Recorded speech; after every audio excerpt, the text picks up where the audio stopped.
વાગરા સાયખાને વડદલા ગ્રામ પંચાયતની ચૂંટણી માટે શાંતિપૂર્ણ માહોલમાં મતદાન પ્રક્રિયા શરૂ। વરસાદી માહોલમાં પણ મતદારોમાં અનેરો ઉત્સાહ।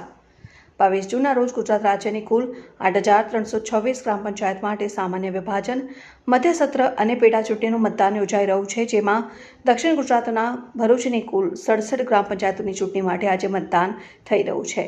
ભરૂચ જિલ્લાની ગ્રામ પંચાયત ચૂંટણીમાં 67 ગ્રામ પંચાયતોમાં 286 વોર્ડમાં શાંતિપૂર્ણ માહોલમાં સવારે 7 વાગ્યાથી મતદાન શરૂ થયું છે। મતદાન માટે લોકોમાં અનેરો ઉમળકો અને ઉત્સાહ જોવા મળી રહ્યો છે। મતદારો વહેલી સવારથી જ મતદાન મથકો પર ઉમટ્યા હતા અને પોતાના મતાધિકારનો ઉપયોગ કર્યો હતો। ભરૂચ જિલ્લા ચૂંટણી અધિકારી અને વહીવટીતંત્ર દ્વારા લોકોને ચૂંટણીના પર્વમાં વધુમાં વધુ ભાગ લઈને પોતાના મતાધિકારનો ઉપયોગ કરવા અપીલ કરાઈ હતી। ચુસ્ત પોલીસ બંદોબસ્ત સાથે શાંતિપૂર્ણ માહોલમાં મતદાન પ્રક્રિયા શરૂ થઈ છે।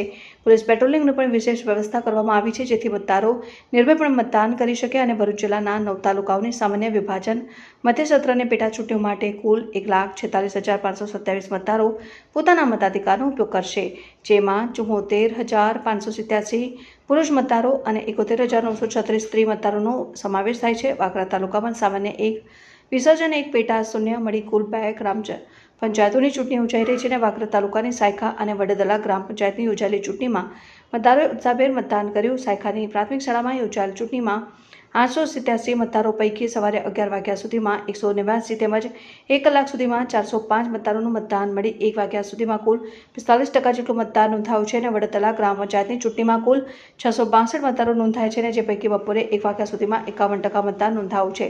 કોઈ અનિચ્છનીય બનાવ ન બને તે હેતુસર પોલીસ ખડેપગે તૈનાત નજરે પડી હતી અને યોજાયેલ ચૂંટણીમાં પુરુષ કરતાં મહિલા મતદારોએ મતદાન માટે વધુ જાગૃતિ બતાવી હતી અને મતદાન મથકો ઉપર મહિલાઓની લાંબી કતારો નજરે પડી હતી। નોંધનીય છે કે બેલેટ પેપરથી યોજાઈ રહેલ મતદાન પ્રક્રિયામાં કેટલાક મતદારો અવઢવમાં મુકાયા હોવાનું પણ જણાવ્યું હતું।